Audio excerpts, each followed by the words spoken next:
Good evening and welcome to this conference on recession in Europe and implications for India and Southeast Asia. My name is Michael Mathiessen. I'm the visiting fellow from the European Union at the Lee Kuan Yew School of Public Policy and US here in Singapore. That means I'm an EU official who has been allowed to come to Singapore for 10 months, and I'm halfway through and I enjoy it very much. I've been asked to moderate this conference where we have two institutes represented, ESSEC on this side and ISAS on this side, and towards the end of the conference our speakers will tell you more about the two institutes. The theme is, as I mentioned, recession in Europe and implications for India and Southeast Asia. And I think it's very appropriate that we have two Europeans and two Indians in the panel, and all four will speak, and I will give them the floor in a minute. Let me introduce tonight's speakers. To my right, Professor John Harris, who is a visiting research professor at ISAS, the Institute of South Asian Studies at the NUS, and he's a British national, I'm correctly informed. Yes, and Professor English, actually. English. Okay, you have to be very careful these days. Professor Harris is a social anthropologist and has his education from University of Cambridge and University of East Anglia. He has taught at LSE, but in 2006 he moved to the Simon Fraser University in Vancouver, Canada, and was the first director of the university's New School of International Studies. And Professor Harris has a long-standing interest in politics and political economy in Southeast Asia and in India in particular. And if I'm well informed, you landed at 5 p.m. at Changi Airport from India. So we will make sure that you are awake throughout the conference. Also to my right, and also from ISAS, is Dr. Amitendu Palit, who is the head of partnerships and programs and a visiting senior research fellow at ISAS and US. And Dr. Palit carries an Indian passport. He is an economist specialized in comparative economic studies.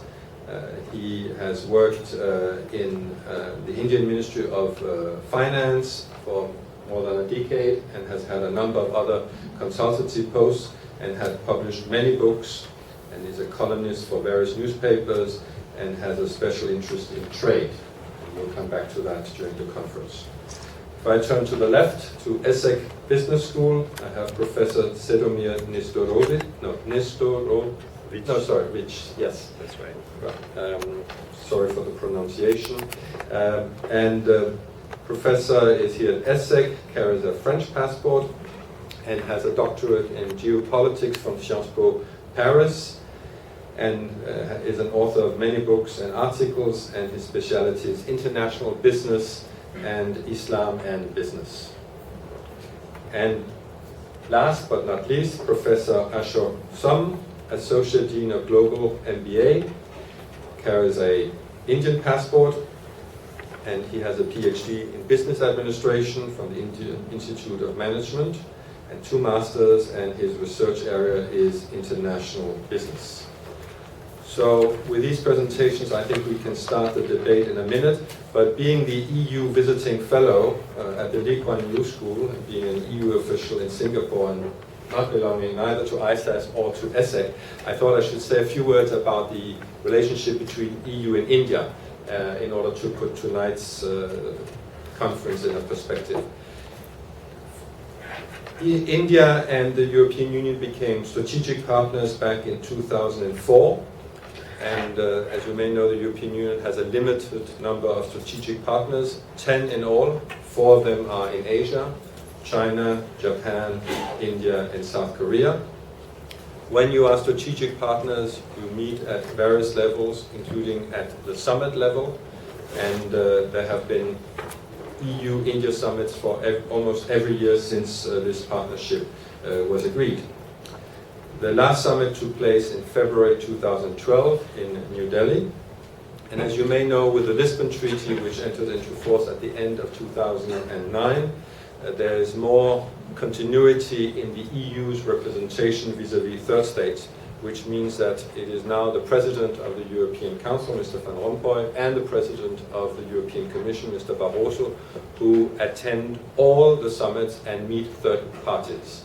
That means it's no longer the rotating presidency which was changing every 6 months. Personally, I think this is an advantage. I hope third states think the same. There's a joke about an American president who, at a summit with the European Union, said, "Who's the guy in the middle?" He had never seen him before. So we had this system of changing every 6 months. And I think if you want to be strategic, you need personal contacts and you need continuity. And this is what we have more of with the Lisbon Treaty, when it's the same top politicians who are meeting with their Indian counterparts or Chinese counterparts or other counterparts. In that context, let me just highlight that this week in Brussels, in fact today, we have a meeting of foreign ministers and a meeting of European affairs ministers, but Thursday, Friday, there will be a European Council, one more, chaired by Mr. Van Rompuy, and of course they will discuss a number of economic issues due to the situation in Europe, the euro crisis or the sovereign debt crisis, but they also have on the agenda strategic partnerships. So this is interesting that the same people, Prime Minister Cameron, President Hollande, Chancellor Merkel, they discuss internal EU economic developments, and of course there's something to do there, but at the same time they discuss strategic partnerships. And the person who is chairing these meetings, and one of the key partners in the meetings, President Barroso, are then the two representatives of the EU traveling to India, to China, to Russia, to Japan, and so on. And I think this is something one should take into account. Maybe you don't really see the results of it, but what I hear from some of the strategic partners of the European Union, they appreciate this, to see the same people and to talk to the people who are really, you can say, involved in the crisis management that we are dealing with inside the European Union. The next summit between the EU and India is coming up soon. The date is not yet there, but it should be within the next few months. That brings me, of course, to the relationship between EU and India in the area of trade. As you may know, India is EU's 8th trading partner, according to my latest information, and the EU is India's largest trading partner, almost 100 billion euros. I'm not sure about the Singapore dollar, sorry, I haven't been here long enough. And the EU is the biggest investor in India. So of course there's a lot of interest in a forthcoming free trade agreement between the EU and India. There will be a lot of potential there. This has been negotiated since 2007. There have been some important contacts in Brussels a few weeks ago at the level of ministers to prepare the summit. And the strategic objective from both the European Union and India is to get a free trade agreement between those two parties as soon as possible. And let me just mention that in the area of free trade agreements, things are moving quite fast around India and around the EU. The EU has, as you may know, now a free trade agreement with Korea, which entered into force in 2011. In December, the EU agreed a free trade agreement with Singapore, which is now being ratified. Just last week, the Prime Minister of Thailand was in Brussels. They agreed that there would be an FTA with Thailand. They're being negotiated with a number of other ASEAN countries. And one big FTA which is in the pipeline is between the EU and Japan, which will be formally confirmed when we will have an EU summit with Japan in the near future. These are EU bilateral, but of course there are also a number of multilateral trade agreements being discussed, and I'm sure some of the panelists will discuss this, the TPP, the ICEP, and most recently, as you may know, the EU and the US have announced that they will also work on a transatlantic free trade agreement. My final point, because the title of today's lecture is that the EU is in crisis, let me just remind you that the EU is in crisis, but we are dealing with it. And as I speak, ministers are meeting in Brussels. Let me also remind you that the EU is still the world's largest economy. It is the largest trading bloc in the world, and it is the largest internal market in the world. And that's also why a number of third parties are quite interested in having trade agreements and trade with the EU. The European Union has among the highest GDP in the world and remains committed to free trade, despite the problems that we may have with the sovereign debt crisis. I think this is very important. In fact, at the European Council in February, last time Mr. Van Rompuy chaired the Council, the whole area of trade was on the agenda. And of course, as we try to solve the crisis with structural reforms, cutting the budgets, some countries, of course, it's very tough, austerity, you see a high unemployment, but at the same time, the European Union is working on getting more growth to Europe, and of course, in that context, trade and free trade comes in. So the European Union is still very much in favor of free trade. Let me also mention, because we are in Asia, and sometimes we forget that the European Union is the largest donor of development assistance in the world, including in Asia. There are still a lot of poor people in Asia, which sometimes if we're in Singapore, maybe we forget it, but when we travel outside Singapore, we are reminded of that. So there's still a lot of development assistance being given to Asia.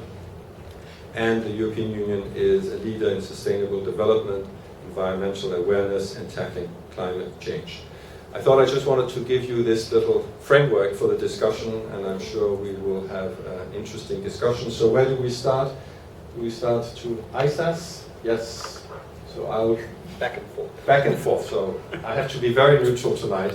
I'll hand over the microphone to Professor Harris, and Oh, okay. Right. each of you will speak for about 10 minutes.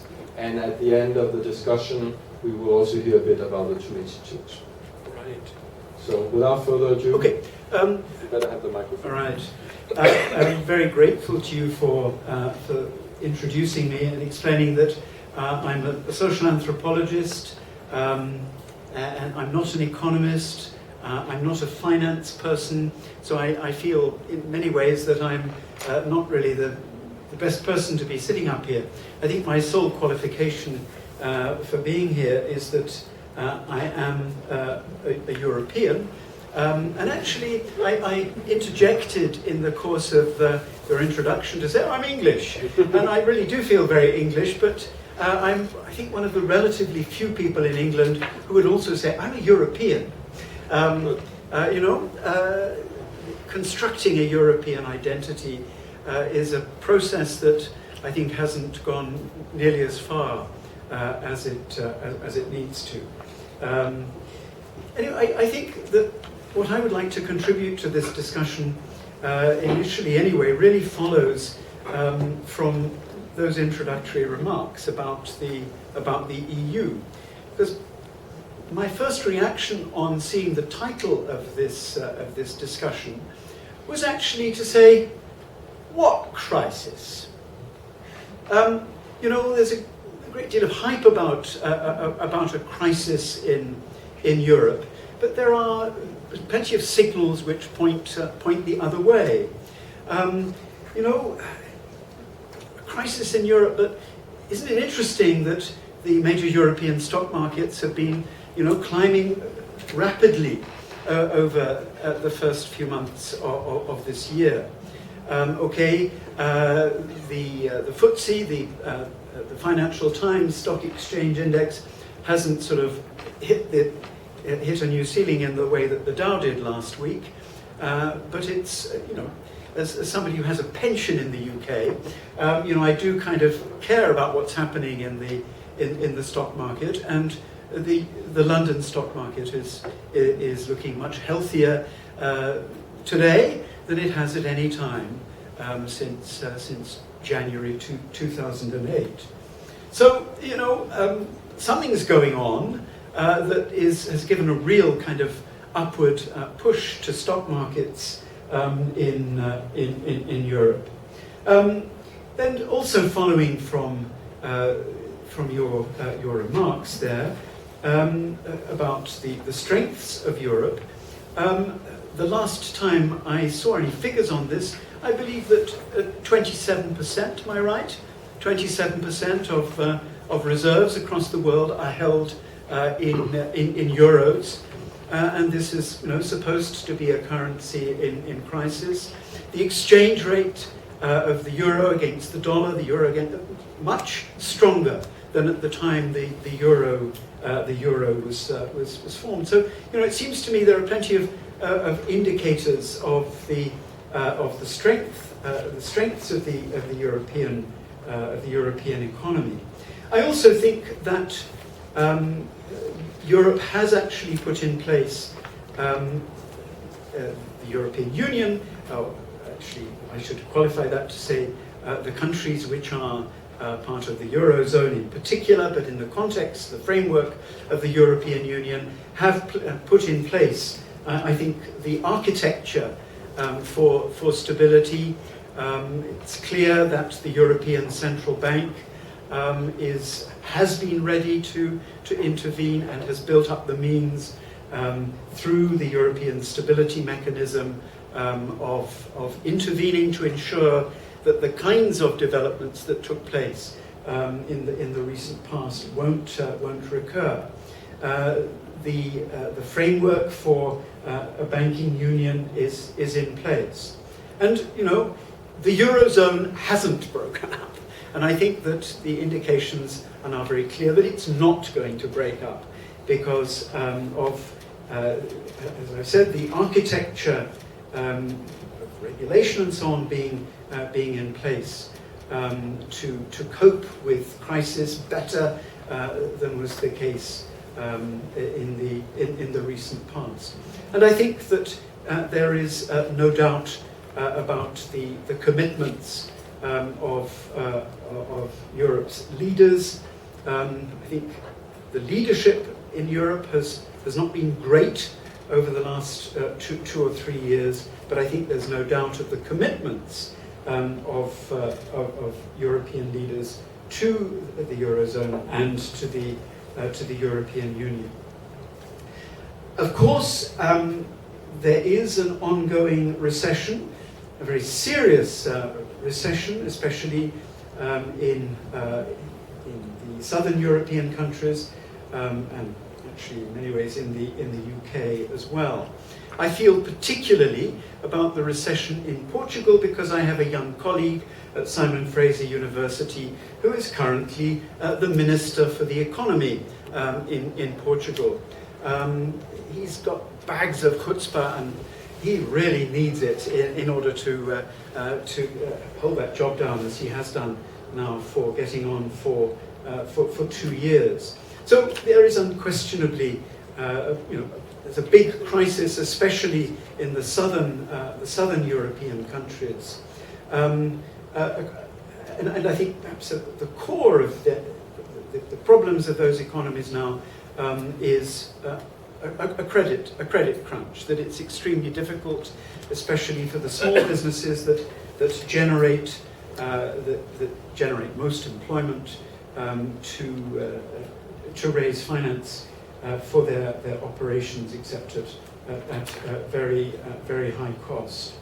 But I think that I don't know whether you would agree with me or not, but what I think I sense happening across Europe is a recognition that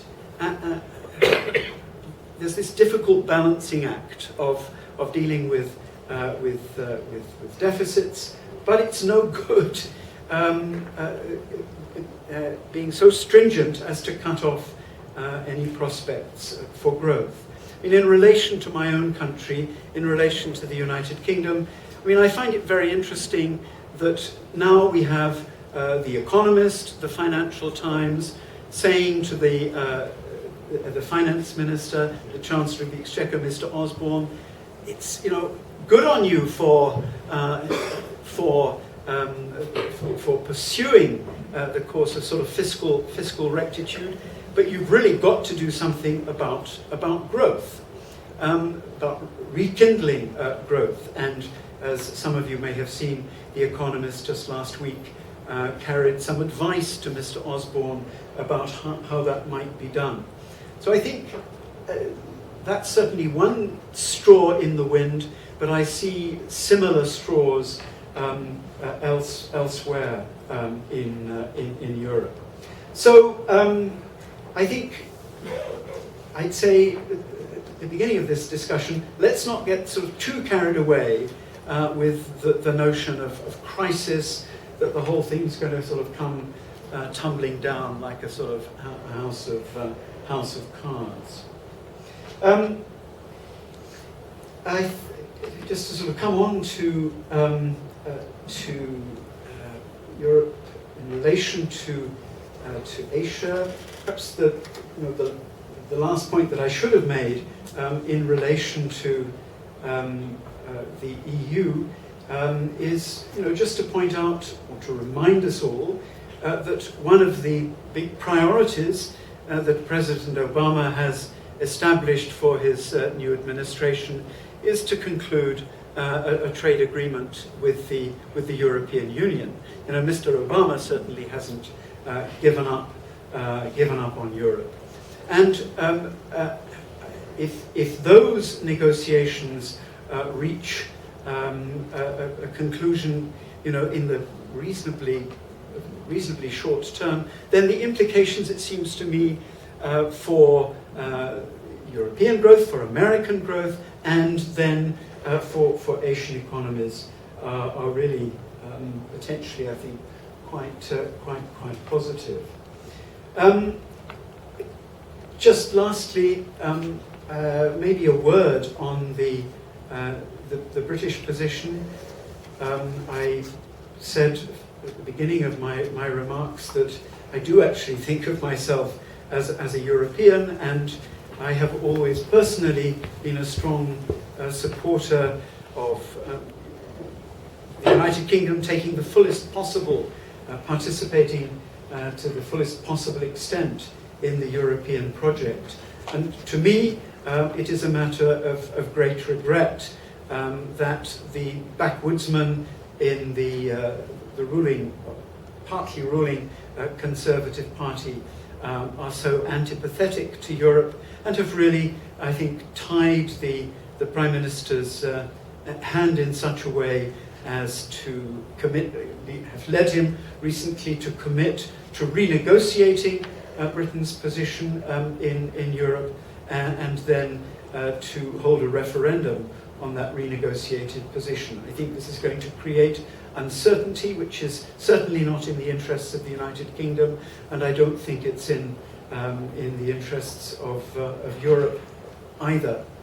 I think that this was part, however, of the background to David Cameron's recent visit to India, with a whole sort of battery of business people, because of course part of the argument which is being put by those whom I described as the backwoodsmen in the Conservative Party is that there is an alternative sort of future for the UK through its relationships with the Commonwealth countries, through relationships outside Europe.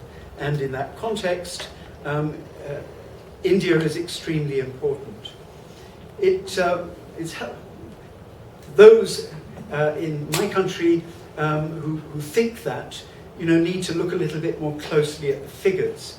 I mean, I think British trade with Rhine-Westphalen is actually considerably more important than British trade with India.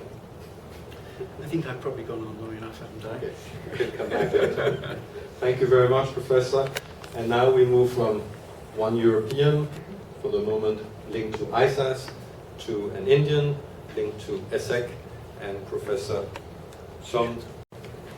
So, just to introduce us quickly, Amitendu and myself have been discussing this topic for quite some time, and we thought that what would be interesting topic both for European Union, both for France, also for ESSEC, also for NUS, and also in our Singapore campus.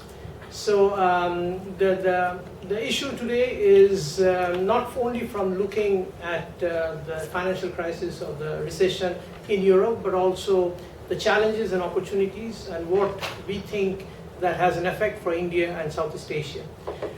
My role at this point would be only to discuss about India and what I think might be interesting in terms of India and the European Union issues that I think might be important. Being from the strategy department of ESSEC and specializing in international business, I will focus my points on those lines, not going into touching into the economics, not touching into finance, or not touching into geopolitics. But let me see if I can carve out a small niche from this place, which is an interesting milieu of people working in different spheres on the same topic. So this is for my students. I'm the Associate Dean of the Global MBA, so my students are here. So a little bit about my, as a professor of international business, what is this recession about? And we have this, seeing that it's mostly an issue about cycle of confidence, which means that the growth happens, then there is overgrowth, and then what we find is people or the companies doing some things which they shouldn't do, governments do some things which they shouldn't do, then there is some type of recession, and then there is a type of crunch, then we do not do what we should do, and then again we try to come back to a way where we say that okay, now the recession is not there, recession will never be there, and then we are in a good phase. So this is the cycle of confidence that we always see happening from the last 20 years.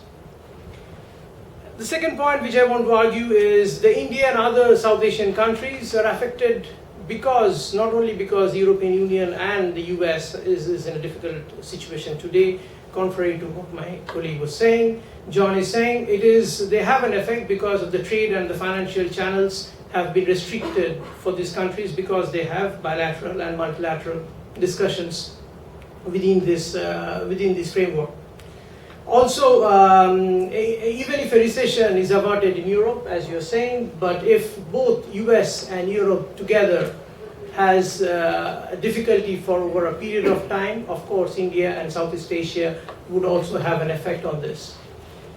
The second point is the austerity measures by European countries and the failing consumer expenditures may affect exports, which means that when European Union and the US has difficulties, there is a ripple effect which comes to India and to Southeast Asia. What happens next is there is a capital flight, which means that the foreign institutional investors would leave the equity market, which has happened in India, and that has led to a steep depreciation in the rupee.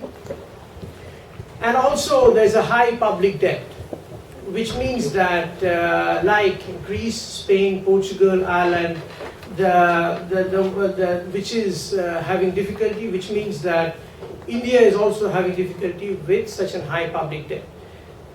And the framework which is interesting at this point of time for my understanding of this issue, that we can divide this phenomena into three main points. One is the macro phenomena between the two regions.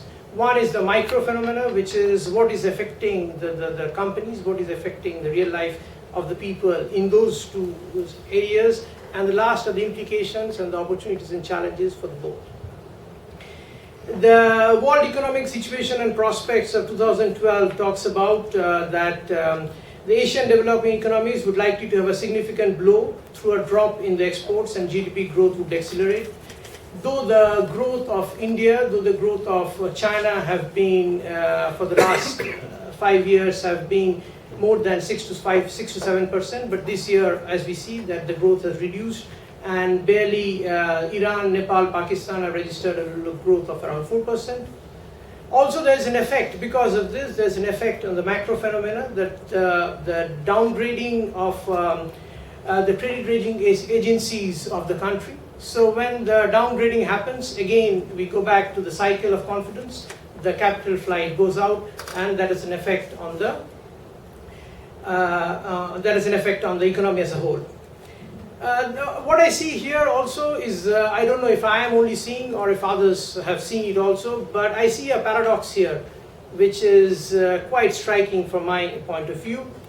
And it's also reported last, I think, on this weekend, that the Stockholm International Peace Research Institute has reported that India has in recent years become the world's largest recipient of arms, accounting for 10% of the global arms imports in the period of 2007 and 2011.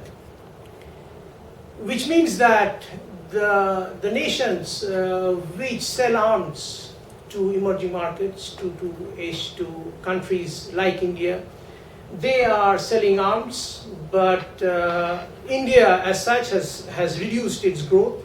And in contrast, China, which is the largest recipient of arms between 2002 to 2006, fell fourth in the place of 2007-2011 due to indigenization over the past couple of decades. And as John mentioned, that both the prime ministers of both the president and the prime minister of US, of France and UK was there in February in India, trying to sell many projects. One of them was fighter jets. And also, though Russia is also not in the European Union, but it also went in the same month to the same country, in the same city, to discuss about the deals which might turn the issues of not doing well in Europe to a better place, probably because of these huge investments, both sides, from Europe to India and Asia, and from India to Europe. The second framework, or the frame which I would like to use, is the micro framework, which means that MNCs who operate on both the countries face both challenges and opportunities. Challenges in the form of reforming the tax structure. Recently there has been an issue about tax in India on the MNCs, and opportunities in the form of growth markets is also there. So basically, again, one hand, the tax structure has been revised in emerging markets because of the difficulties, whereas the MNCs need to be there because of the growth. The second phenomenon which has been important in the recent past is sourcing of talent. So in the region, basically in Southeast Asia, there has been a sourcing of talent from India, from China, because there is a steep competition also, because there is a talent leaving from Europe to emerging markets like Brazil, like India, like Singapore. And this has been a phenomenon where the governments from both the regions are trying to see why there is a talent outflow. Of course, there is a growth of new business opportunities. For example, in the last 6 months, as I talk about India more, there has been a lot of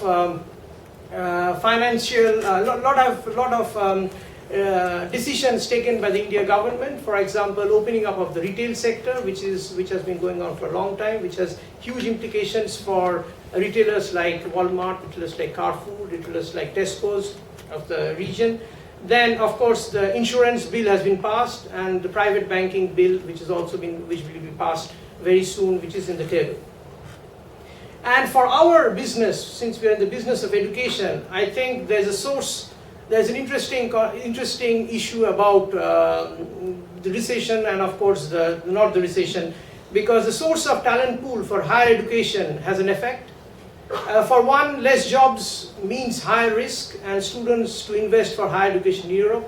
For example, since you're here, UK has strengthened or redesigned the visa policies, the policies for jobs, the policies for even for looking for jobs, yeah, the policies for students to come in, which has a huge effect between the two. So I stop here, and when we discuss about the implications, I can come back to the implications at that point. Thank you. Thank you very much. And let's move on to our third speaker, Dr. Khalid from ISAS. Thank you, Michael, and thank you, Ashok. I'm actually the farthest on the right from the center. That doesn't necessarily reflect. should be taken as a contribution to the rightest of views in both senses. But what I'll try to do is to just substantiate some of the issues which have come from both of my colleagues till now, and I think both of them have raised very important aspects of the discussion that we have today. Now, when we talk about Europe and Asia and recession, crisis, all these things, these are all very negative and gloomy terms. The point is that, is it necessary in the first place to subscribe to such gloom? Now, as a student of the regional architecture, what I cannot ever help or avoid thinking is that Asia is actually a very good place to discuss the troubles of Europe, because Asia suffered from a financial crisis less than 15 years ago. Now, that crisis in a number of ways was actually more than a financial crisis.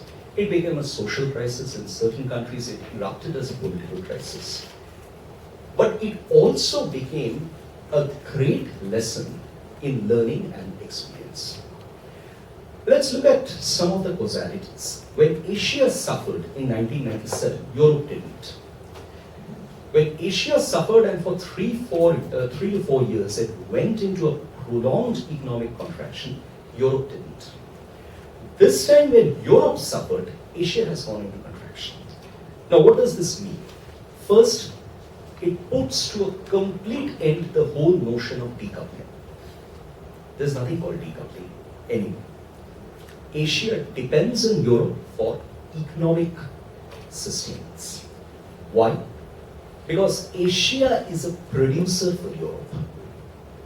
And what it produces for Europe is eventually consumed by Europe, and that in turn fuels consumption in Asia. So to that extent, this equation can change only if Asia by itself becomes a cycle of production and consumption. Or on the other hand, there are other regions that come up which run into this similar cycle of production and consumption. So I don't really think it is in a sense, at this point in time, rational for Asia to say that Europe is gone and over. Europe, even a dying Europe, will create troubles for Asia as it is. Now, having said that, what's wrong with Europe? My colleagues pointed out the basics that are wrong. Now, I think the problem with a situation like the one that we are seeing in Europe is that we use the word crisis too lightly, too frequently, much as we use the word great as an objective. What Europe is going through is actually a prolonged economic downturn. Now, there are points in time in the economic histories of nations, countries in the world when cycles last much longer than they are expected to. And this holds true for both booms and busts. I'm not saying this is a boom and bust scenario. What we are simply getting to see is that there is a prolongation of economic downturn where, as a collective of 27 countries, or more specifically as a Eurozone entity, the zone is unable to record the kind of economic performance and register the kind of economic activity that is expected out of it given its economic size. Now, having said that, there is of course a problem of credit. There is a problem of fiscal imbalance. There is a huge problem of macroeconomic fundamentals. Head to head, compared, India's macroeconomic fundamentals are even worse. Are we saying that India is passing through a crisis? No. We are using the word. India is passing through an economic slowdown. And why is that? Simply because the Goldman Sachs hits India. India is still a part of the BRICS, expected to become the third largest country by 2050. Europe is nowhere expected to be seen by the 2050 notion as far as the Goldman Sachs goes. So the BRICS dream lives on. The question is whether the BRICS dream will become a reality minus Europe. I think that's really taking the dream too far. Now, the bigger question in this whole context is that whether what Europe is experiencing by itself is a serious issue for any experiment other than the experiment of the Eurozone and for Euro as a currency. Now, to that extent, these are matters which are internal to Europe. I don't think the rest of the world has any business to talk about this, except for being worried about the fact that, again, given its economic size and importance, if the Eurozone sends out signals that it is unable to hold itself together, then there will be volatilities in the foreign exchange market. There will be other hiccups in other places. The euro, despite all the doomsday sayers, has still held up as a reserve currency. The dollar continues to struggle as a reserve currency. There has not been any change in the reserve currency baskets of the world. There was a movement to propel an Asian currency unit. In the 2006 ADB annual meeting, it has proceeded nowhere. Asia is nowhere close to coming up with an alternative currency. So let's face it, we will have to live with what we have got. And there is not much that Asia can do in this regard. In fact, if there is a crisis of a geographic, political, and economic entity, then the ASEAN itself is also going through a number of similar crises. Now, when one looks at it from the point of view of India, and how does India actually visualize the crisis in Europe? Again, to use the word crisis very loosely. I think Ashok very correctly mentioned the micro nuances from the point of business. Now, I think India would make a fundamental mistake. I don't know whether Indians are already making this mistake. I hope they are not. They would make a fundamental mistake if they think that Europe is down and out. And I don't think they're stupid enough to make that mistake for the simple reason, no country would take a decision on Europe by looking at Europe in totality. They would only look at a few entities in Europe, which is a practical thing to do. No country would say that Asia is gone by looking at Asia in totality.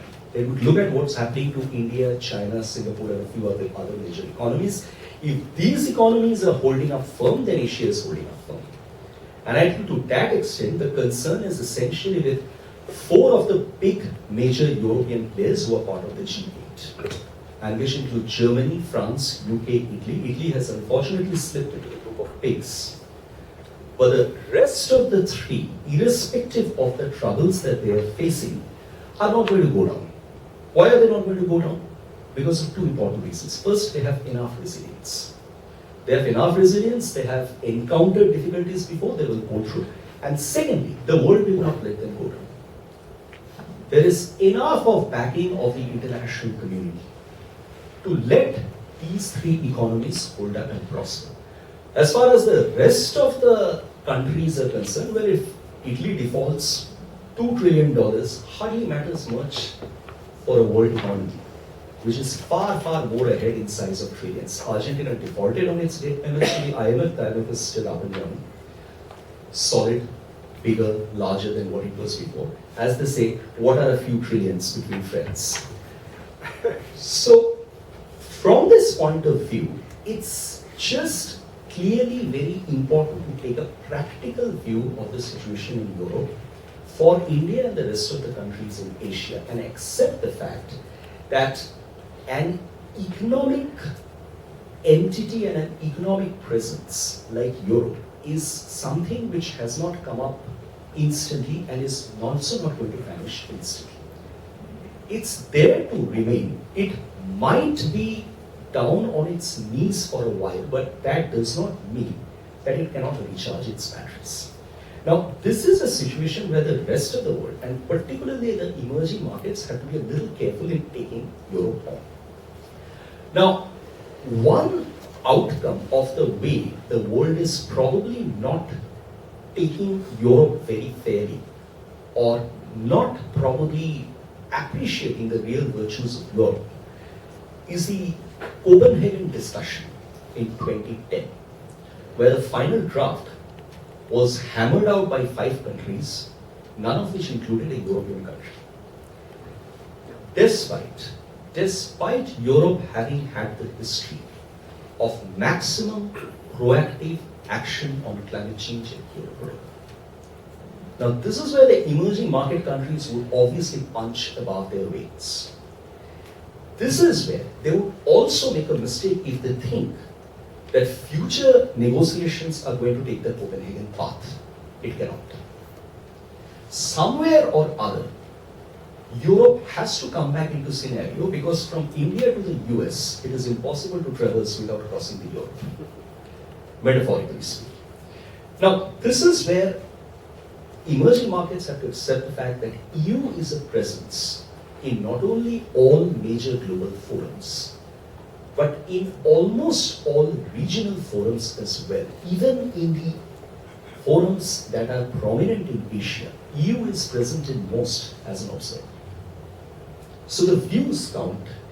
The problem is that, coming back to Asia, there is a view which is there on Europe, and this is where probably it is important for Europe to take a look at history as well. Let me go back to 1997. Asia has recovered well and firmly from 1997, simply because it has learned from the crisis. It has taken note of the difficulties that is experienced. All the economies are back on the robust track, except one. And no prizes for guessing that, that's Japan. Japan refused to learn the lessons of the crisis. And it made life very easy for China. I'm a great admirer of Chinese economic presence. This is not to say that China stepped into the vacuum created by Japan, but the fact of the matter is that Japan's strategic economic significance in the region has gone down simply because it refused to learn the lessons of the Asian financial crisis. It refused to change its vision on economic issues and refused to become pragmatic. So as a result of which, there is now a view that Europe should not refrain from learning the lessons of this particular difficulty that it is going through.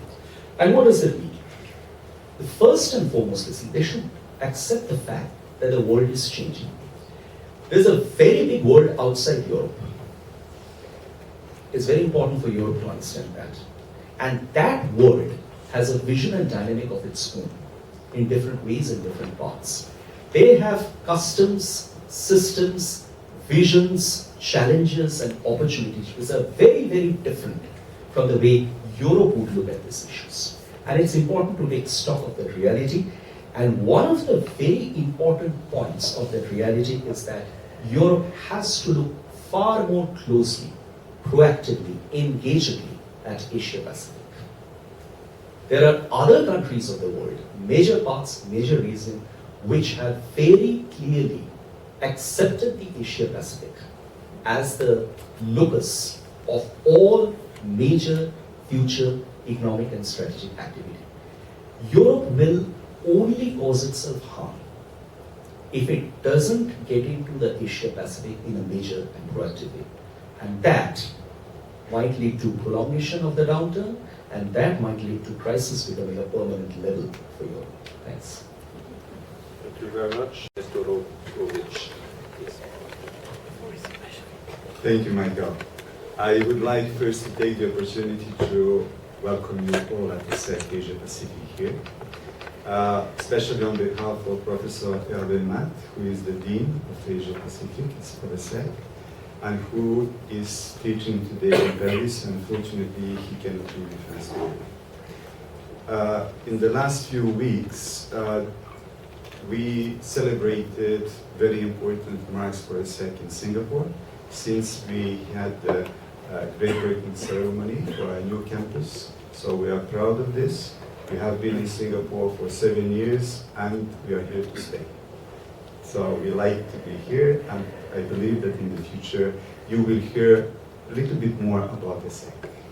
I am very happy that my distinguished colleagues are also present with me, because this is also marking the cooperation with universities in Singapore. So this is not maybe the first one, but I like to participate to this panel today when we discuss about India and Southeast Asia. Since I'm sitting on the far left side, I should adopt the Marxist approach concerning the analysis of the EU crisis and the relationship here with Asia. Maybe for the next time, or if there are some questions, in that case we can talk about that. I would mark 2 points only. The first one concerning EU, and especially the recession. In fact, there is a huge discussion about is EU in a recession, or are all EU countries in a recession in the same way? Regardless of the answer to this question, if people, and especially voters in the European Union, believe that they are in a recession, there is a political price to pay for that. And the political price would be political instability. It will be the rise of xenophobia, it will be the rise of nationalism, and the shrinking of different economies, and they would like to be only for their own backyard. And they would not like to see what is the benefit for the European Union. They would like to see what is beneficial for them. So if there is a real recession, or even if it is not a real recession, we talk about perceptions. And the perception here might be a very important one because it will have political implications. Among the political implications, one major would be the demand for the repatriation of European activities in Europe. It means that if we have manufacturing activities outside, let's say in India, and if workers in Spain, or workers in Germany, or workers in France believe that they are deprived of their jobs because they are producing in India, they will ask the repatriation of these units. Or if it is not the repatriation of units, they will ask for the preference for buying local products over foreign products. It won't be the first time that we see this. So everything is in the, I would say, in the spectrum of how people view recession. Do they believe that recession is having an impact on their own lives? And if they believe in this, in that case, automatically, we will have political discussions. The second one is in the financial sector. As you know, lately in the European Union, everybody speaks about capping the bonuses for the investment bankers. So if they cap the bonuses for the Western bankers, it won't be only for the European Union, but also for their branches worldwide. So in that case, even for the banks here, the European banks in Singapore, or the European banks in Hong Kong, or in any other place, there will be the capping of bonuses. The question is, will the talented people in that case stay with these banks, or will they flee for some other banks? So my first point when I look at the crisis in the European Union is to see if there is a political consequence of this. Will we have the rise of these far right parties, and will there be demand concerning the nationalization or concerning the repatriation of activities? In some countries, as in France, there are already demands concerning that. So it may be a concern, because this may put in danger the openness of the European economies worldwide, and in that case we can wonder about the old progress that we have made within the European Union, but also outside the European Union. The second point that I would like to mention here concerns India, Southeast Asia, or South Asian countries. As it was rightly pointed by the other members of the panel, the European Union is a collection of 27 countries. All these 27 countries do not have the same knowledge, do not have the same perception what is Asia, what is India, what is Southeast Asia. I personally come from the part which is called Eastern Europe. So maybe you heard about it. It doesn't exist anymore. So Eastern Europe today in the European Union is represented by 10 countries. But these 10 countries practically have never been exposed to India or to Southeast Asian countries, except for one of them, Slovenia, as part of former Yugoslavia. when the country was one of the leaders of the non-aligned movement, and India and Sri Lanka, among others, were very prominent members of the non-aligned movement. But in the European Union, we don't have a very good knowledge about what is Asia, and especially Southeast Asia. So every time when we have to discuss about this part of the world, at best we have ignorance, at worst we have hostility. Because people are always afraid when they don't know, when they never have been in these countries, when they have never been exposed to people, when they have never been exposed to the geography. Automatically they're building stereotypes and they're building some negative perceptions about what these countries might be. So again, we don't talk about reality. In that case, we talk about perceptions. And the last point is dealing with a specific country here concerning India. It has been mentioned that for a very long time, there is an attempt to have the free trade agreement with India. And from the European point of view, from some of the countries' point of view, we may have a few stumbling blocks. The first one is concerning the openness of the Indian market.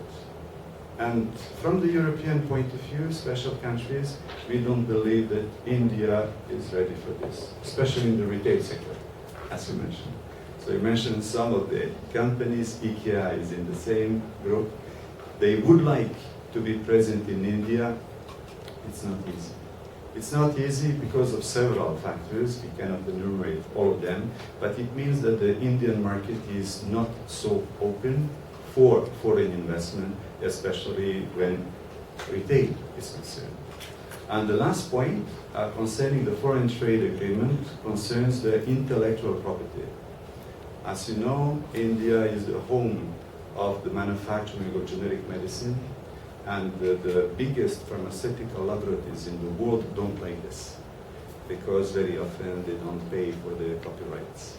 So in that case, the intellectual property is also very problematic when we have to negotiate a foreign trade agreement with a country, would it be India or would it be another country? In order to finish with this, I just wanted to mention this duality between reality and perception. So if the European Union has maybe a wrong perception, or some countries have a wrong perception of India and Southeast Asia, the question is the opposite true? Meaning, do people in India and Southeast Asia know about the European Union? So when you said, concerning your presentation, that European Union is composed of several different countries, the question is, do all people in Southeast Asia know about that? So in that case, the perception may also go the other way. I would like to finish with this, but for the Marxist approach, maybe next time. Thank you very much. And looking at the clock, I think it's a good time to move on to the interactive part of our conference. So I hope after these 4 speakers, there will be a lot of questions, both from Asians and Europeans and others in the audience. And please, 1, introduce yourself, your name, 2, your affiliation, and also, if you can, say to whom of the 4 speakers you address your question, and remember to have a question. I don't think there are microphones for the audience. Are there? This one? Should it go around? Okay. Can you help us? Thank you. So who is the first to ask a question? Over here at the back. Visa into the United States, for example, and has been, very much persona non grata with Europe as well. Now the European Union representative in Delhi is talking with Mr. Modi. Mr. Modi made quite a lot of the British High Commissioner in Delhi, going to meet him in Ahmedabad in the course, it was at some point last year, I don't remember exactly when. So I mean, this has been the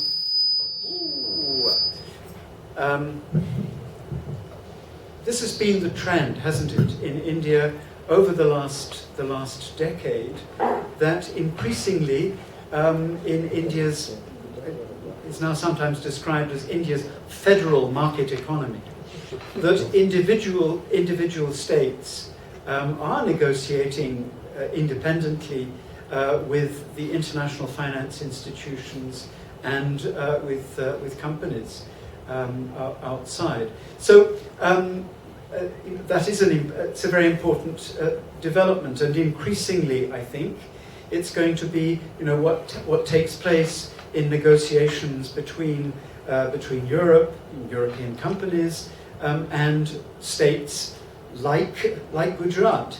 That's, I think, looking at it from an Indian perspective, is actually quite worrying, because it's only going to further increase the tremendous inequality between Indian states.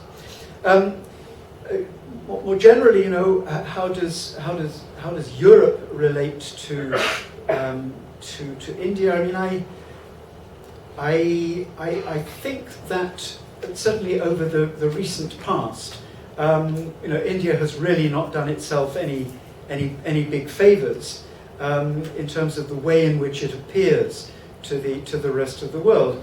Again, there's a certain level of media hype about this, but there's a very strong perception, I think, of policy drift, of this government having really got nowhere. There's been perhaps some shift there in relation to the point about opening up retail trade. No, I think the present government has actually been ready to push that through against a great deal of opposition. It's been allowed. And it is going ahead. I was talking in another context not long ago about this actually with Canadians, and the conversation went along the lines of, Canada should really develop an IKEA, so that Canada can really sort of open up an important market in India for its timber and so on. So I think that's actually been in the perceptions, I think, of quite a lot of people in Europe. I think that's really been quite an important development of the very recent past. The evidence of the commitment of government to opening up retail trade. Any other comments from the panel? No, then I said. In fact, again, if I may use the same term about perception and reality. So it was also the question here concerning Indian federalism, meaning in Europe we are not very familiar with the concept of Indian federalism. And I remember when the French minister, not minister but president, François Hollande, when he paid a visit to India for a couple of days, he practically spent one day for Taj Mahal, and all the rest for politics and business. So it means that from the European point of view, if we put apart all the burdens that we have concerning India, it will be considered as the romantic country. Because of Taj Mahal, because of Bollywood, because of everything. So this is, let's say, the positive side of it. But we don't need the business side. But I remember also when Lakshmi Mittal was having a problem concerning the steel industry in Europe. At that point, some people in France discovered that there are very big businessmen in India, tycoons or global players, such as Mittal. So today, I think that there is a balanced view, some stereotype from before and the situation that we have today. And especially from the business side, all companies are present, and we had a presentation from the luxury industry, from Hermes.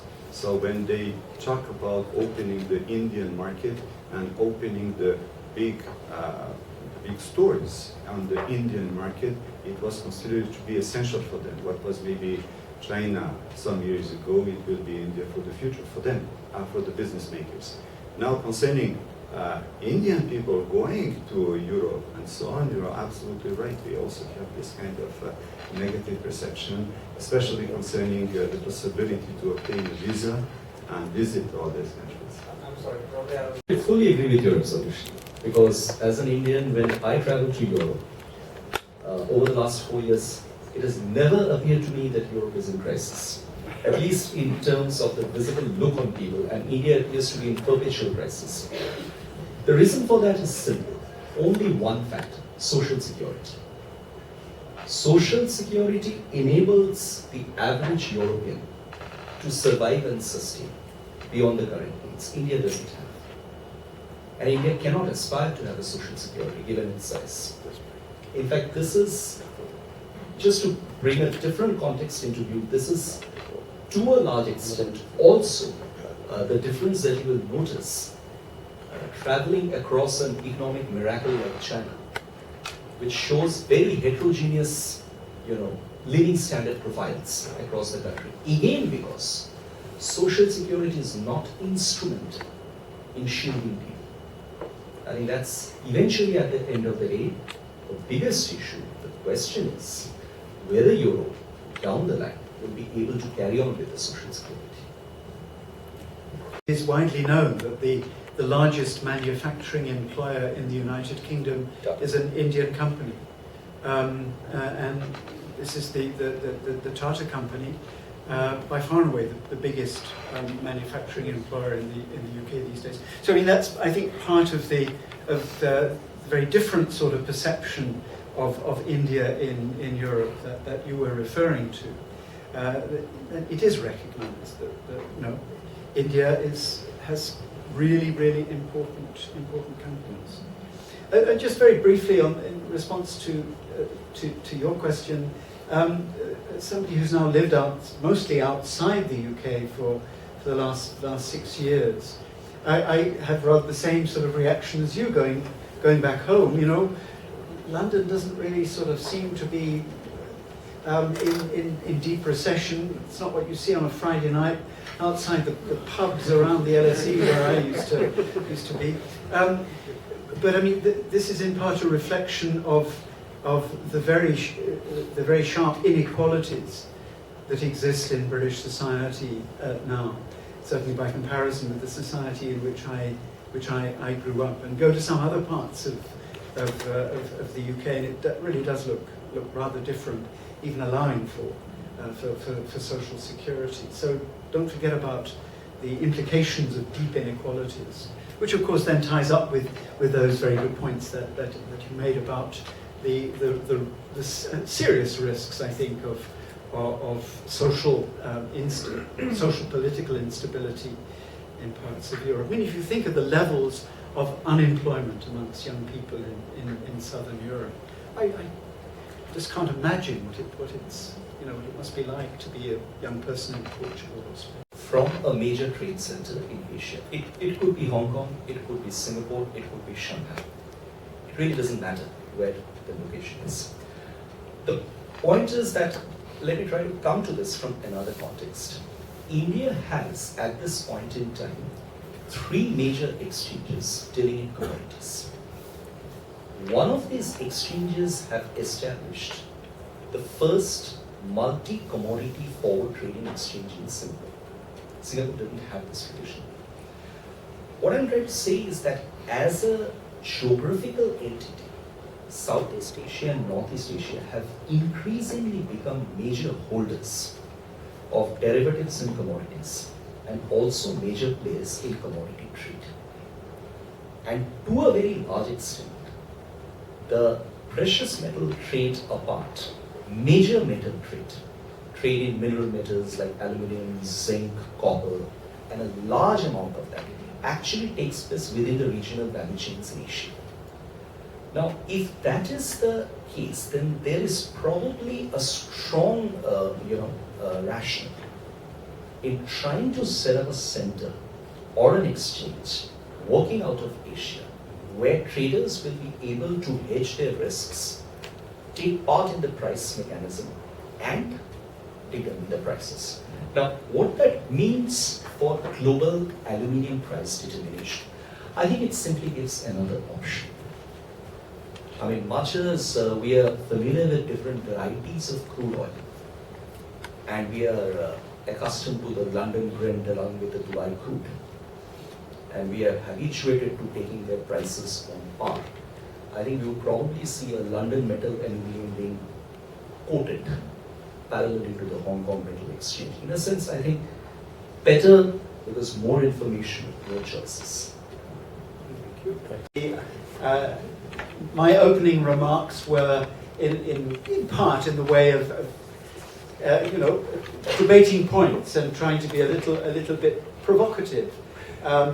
It's there seem to be rather contrary indicators. But, I mean, I also said that there's no question that there are serious problems with the European economy, serious problems with the British economy, and the British economy is going through the worst economic downturn pretty much ever, far worse than the 1930s, previous sort of crisis episodes, and hence the recognition on the creeping recognition on the part of the present government that it really does have to do something about growth. Same sort of story across southern Europe. I guess that Amithendu can probably explain to me why it is that the European stock markets have done so well over the last few months. As I understand it from my reading, it has to do with bond yields, which is sort of pushing investors back towards equities. So there are some very specific reasons why the stock markets have been doing rather well. But I think it does sort of suggest that there is some recovery of confidence amongst investors in Europe. Sure. Quickly, when I started off with the cycle of confidence, I said that the recession is a holistic approach, because you cannot have one indicator. For example, it could be, let's say, excessive leverage, it could be lax risk management, it could be financial institutions not doing well. On the issue of stock market, basically what I think from the management perspective, why they're doing well, because the value creation is a simple formula of growth and profitability. If you see the European multinationals, they are doing well in the growth aspect because they're in emerging markets. For example, the top 20 top 20 multinationals of France, the CAC 40, most of them are growing very well. Not even in the sense that some are growing double digit, some growing single digit, and of course they are profitable. So the stock market is reacting. Of course there's a bond yield, but the stock market is reacting not only to that, but also to the index which makes those companies successful. So though the European Union has difficulties, but the individual companies are doing well in other parts of the globe. And let me maybe add, because I think John was saying that at the beginning, I mean, there were some very important decisions taken in the second half of 2012, not least from the announcement from President Draghi of the European Central Bank, and some very important decisions on the banking union by the European Council. So I think if you look at the decisions taken by the European institutions and by the member states, 2012 really made a difference. And I'm not an economist, I'm a political scientist, but my feeling is that because of these decisions, even though it still looks quite difficult, there's more optimism. Yeah. And I think that's also contributing to what we see. Yeah. Next point. When you mentioned these very significant agreements that are coming up in the Asia Pacific, I think to an extent these also signal the steady recession of the WTO and the rate that it has on global trade. That is largely because of the fact that the WTO has not been able to deliver on a number of its participants, which includes the US. And Asia Pacific is clearly a strategic pivot for US. To that extent, the US is parallelly connected into a number of agreements. The TPP is number one. It is also actively engaged in what is called the Triple E, extensive economic engagement with ASEAN. So which kind of balances its part ASEAN role in the TPP along with a full ASEAN bilateral relationship. The RCP gets onto a second tier, and there are common members between the TPP and the rest of it, so there is probably an effort towards a convergence. The interesting part is that EU is totally absent from this picture. There is no mention of any EU presence at this level. And the only connection of EU to what is going on in the rest of the world of trade, particularly to the Asia Pacific, is the US announcement of the transatlantic FTA. Whereas just because the US is both a Pacific player and an Atlantic player. Otherwise, there is no presence of EU in this larger Asia Pacific development. And that's precisely what I meant when I said that the EU has to take note of what is going on in the Asia Pacific.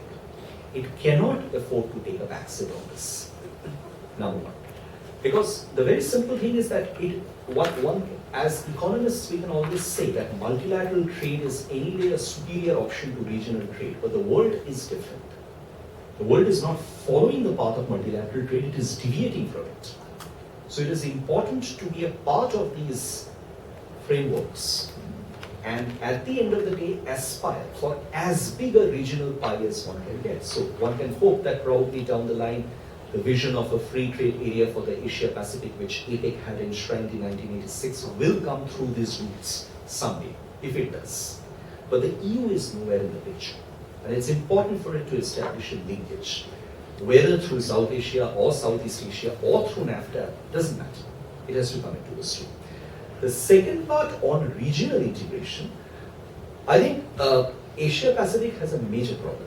And Asia Pacific has to overcome that problem. The US has actually taken a pragmatic view of the situation in the Asia Pacific simply because the noodle bowl in Asia is getting thicker and thicker by all kinds of complicated bilaterals, regionals, and everybody is connecting to each other through agreements.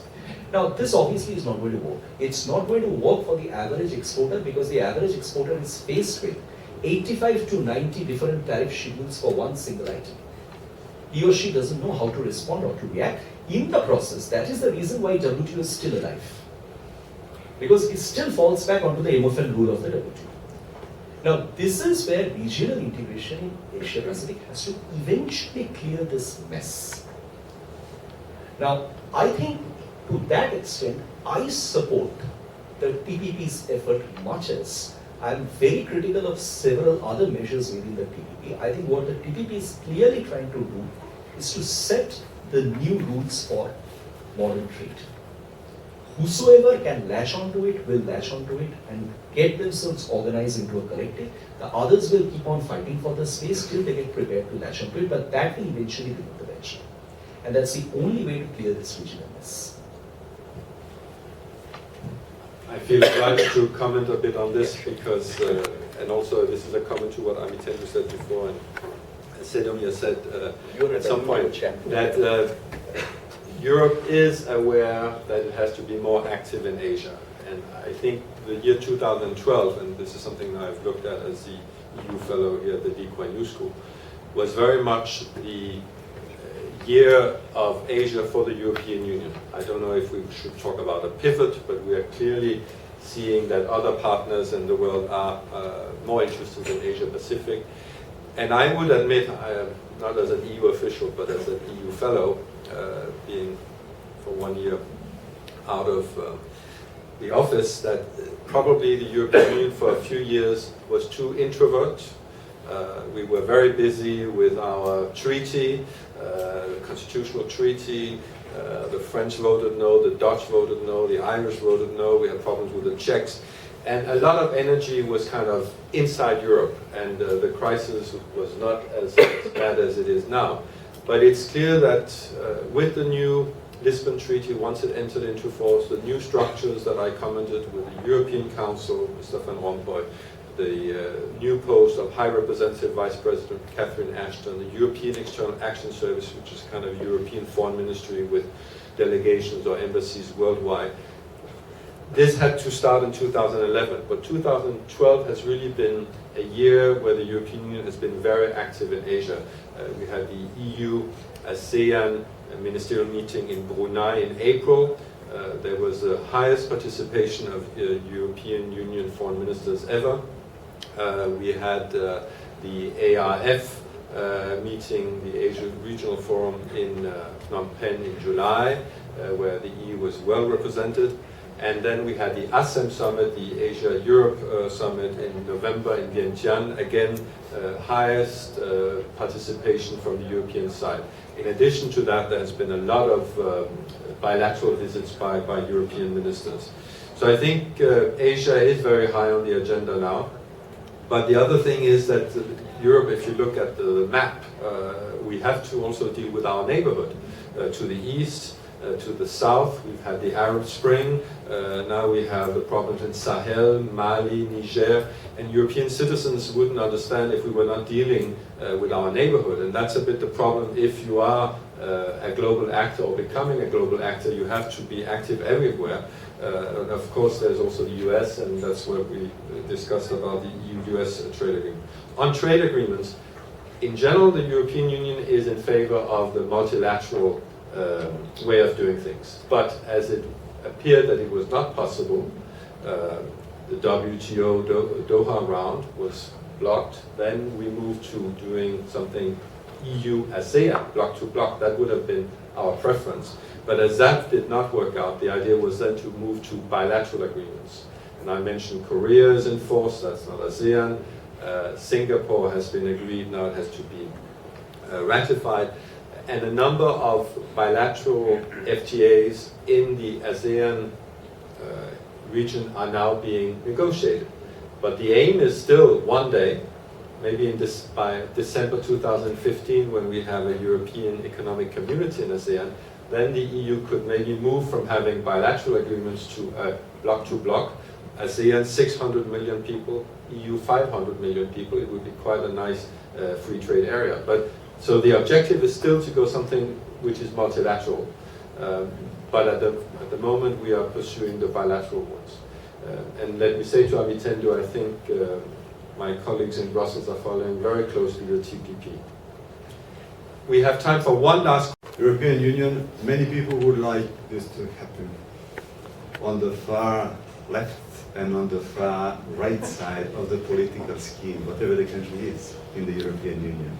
In fact, the only Europeans are in the central part of the political spectrum that we can have in the European Union. So today, of course, everybody is looking at the benefits of being part of the European Union, and we mainly talk about the economic benefits. However, from the political and from the social side, we may have dissonating voices. And in that case, we can have many people saying, when I was in Jakarta, some people asked me the same thing, and they say, why should we build something looking like European Union when European Union is breaking up? So there is a problem concerning the ambitions, a problem concerning what should we do. Of course, today, all relevant people, ruling people in the European Union will never accept this kind of idea. But it doesn't mean that in the press or in the meetings, people don't fantasize about the possibilities of it to break up. Concerning the eastern part of Europe, that is in that case concerning Russia, Russia is a much bigger threat for the European Union, because if we can imagine that the European Union is opening to Russia, it is not enlargement of European Union, it is enlargement of Russia, since Russia is much bigger than the European Union. So automatically we can have problems. For instance, from the European point of view, having a common border with Japan or China is unimaginable. But if there is a strong relationship with Russia, this will happen. Or having a common border, or having the problems of Chechnya, or having the problems in other parts of Russia, this is also making a problem for them how to accept such a country, such a big country, such a complex country, such as a contrasting country, into something close to the European Union or even part of the European Union. So, from the European point of view, talking about Asia is, let's say, some kind of comfort zone. It's far away. This cannot happen to Europe. But talking about Russia is not far away. This is close. We have common borders, and in that case, we may have much bigger problems. So in that case, everybody is excited talking about Russia because of the potential problems, and we are not so much excited talking about Asia. I think our other European panelist wants to say a few words. Yeah, specifically on the possibility of the EU breaking up. As I said earlier, I think that, and as has come out in other comments, I think that the institutional innovations, the establishment of the architecture for dealing with the sorts of problems that have arisen, the architecture that was set up in the latter part of last year. I do think that this is part of the reason why there's been a rebound in the European stock markets. I think there is now, much greater confidence that Europe isn't going to break up. But of course, events like there is the outcome of the election in Italy 2 weeks ago, show that there's still a long way to go. And of course, the British position in this is, as I see it, is a bit of a problem as well. If Britain is going to be pushing really to seriously renegotiate its relationship with the EU, then the possibility that's been spoken of a two-speed European Union with a sort of Franco-German, Netherlands core, and then somehow other countries having a different sort of. I'm not sort of afraid of the EU breaking up, but the possibility of something like a sort of two-speed or three-speed Europe, I think is much more worrying. I just hope that, and those who think in those terms actually contemplate the prospects of it. When German investors look at how important Italian, Southern European markets have been for them, for example, that there'll be a serious reality check on the two-speed notion. Hi Professor, welcome to the National Critics' Choice online news. Please tell us how important this groundbreaking ISAS Business School has in place in Singapore. This is very important for us for two reasons. The first one, it means that it will mark our preference for Singapore. So in that case, we decided to invest in Singapore. So it is our own money that we invest in Nepal Hill. It is not coming from a subsidy. It is not coming from any grant. So we believe in Singapore, so this is why we invested. And the second reason is that through this investment, we hope that we will have more and more students coming from Singapore and the region. Now, what's the competitive edge does ESSEC Business School has to differentiate among like SMU and NUS? Good. The difference between ESSEC and the other business schools is that we are a standalone business school. We are not part of any university. So in that sense, we are only devoted to business education and not to something else. There is no trade-off between, let's say, Faculty of Law and Faculty of Business. We only do business education and we are good at it. And what's next for ESSEC Business School, and what's the future of education? Concerning business school, concerning ESSEC, we want to develop more and more the Asian presence. So this is why we invested very much here. And concerning the future of business education, we believe that it will be more a lifetime education rather than concerning young students and they stop studying anymore. In order to move from one place to the other, in order to upgrade your position in the society, you need to go to school from time to time. So this is why we believe in lifelong education.